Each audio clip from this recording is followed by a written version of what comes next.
সরিষা ইলিশ রান্না করব। সেটার জন্য এখানে সরিষা, একটু পেঁয়াজ বাটা, 4-5টা কাঁচামরিচ আর সরিষার তেল, একটু শুকনো মরিচ, হলুদ দিয়ে মশলাটা ম্যারিনেট করে নেব। দেন হচ্ছে মাছটা দিয়ে দিব। এটা কিছুটা সময় মাখায় রাখবো। 20 মিনিটের মতো মাখায় রেখে তারপর হচ্ছে এটা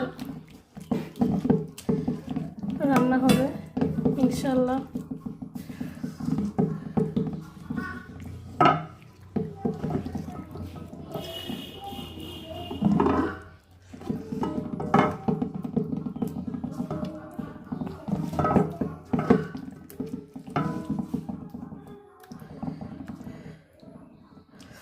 এক একজন এক একভাবে রান্না করে। এটা ডিরেক্ট রান্না করলেও হয়, মশলাটা কষায় দেন দিয়ে, আবার এভাবে একটু মাখায় রাখলেও হয়, যার যেভাবে ভালো লাগে।